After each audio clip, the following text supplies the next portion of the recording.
Bonjour tout le monde! L'intelligence artificielle, on en entend parler partout, hein? Eh bien, elle est aussi en train de faire son entrée dans nos salles de classe. Aujourd'hui, on va explorer ensemble comment cette technologie peut devenir un véritable allié pour nous, les enseignants. Mais avant toute chose, c'est quoi au juste l'intelligence artificielle? Démystifions ça un peu. Vous allez voir, c'est probablement beaucoup plus familier que ce qu'on imagine. OK, la première chose à faire, c'est d'oublier l'image des robots qui pensent comme dans les films de science-fiction. Non. L'intelligence artificielle, en réalité, c'est beaucoup plus comme une super boîte à outils. Un ensemble d'outils vraiment puissants qu'on peut apprendre à utiliser. Et justement, aujourd'hui, on va piger dans cette boîte à outils pour regarder trois de ses bienfaits les plus intéressants, autant pour la société que pour nos classes. On va parler de l'IA comme un assistant intelligent qui nous libère du temps, comme un tuteur personnel pour chaque élève et finalement, comme un moteur de progrès et de créativité. Alors, notre premier grand thème, l'IA comme assistant intelligent. Pensez-y une seconde.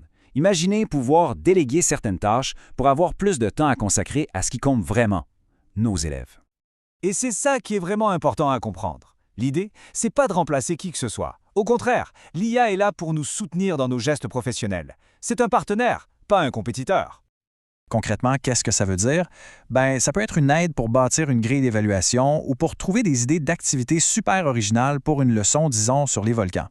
Bref, ça nous aide à automatiser certaines tâches et ça nous libère un temps précieux pour ce qui est au cœur de notre métier, l'interaction avec les jeunes. On passe maintenant à notre deuxième grand point, l'IA comme tuteur personnel pour chaque élève. Et ça, c'est peut-être l'aspect le plus révolutionnaire. On parle ici de la capacité de personnaliser l'apprentissage à un niveau qu'on n'a jamais vu avant. Et attention, là, on n'est pas dans la science-fiction. Regardez bien ce chiffre. 74% des ados utilisent déjà l'intelligence artificielle pour l'école.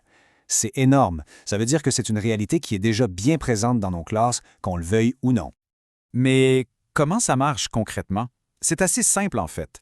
D'abord, l'IA peut s'adapter au rythme de chaque jeune. Si un élève bloque sur un concept, l'outil peut le réexpliquer, mais d'une autre manière, avec des mots différents ou un nouvel exemple.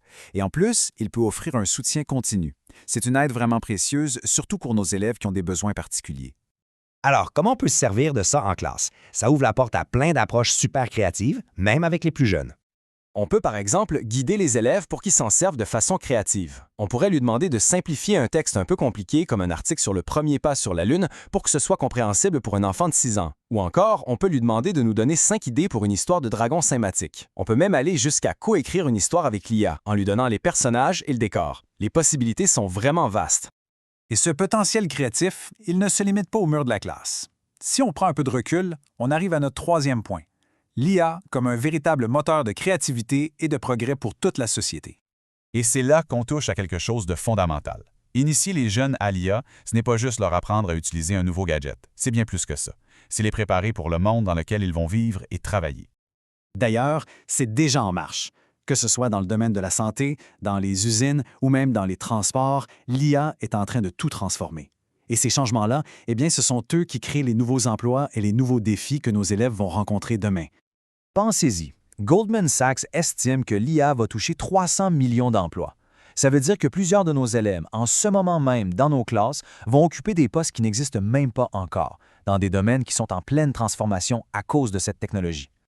OK, face à une transformation aussi grande, la question se pose, quelle est notre place, à nous, les enseignants, dans tout ça? Eh bien, je vous le dis tout de suite, notre rôle devient plus important, plus crucial que jamais. Et voici pourquoi. C'est ici qu'on voit la différence fondamentale.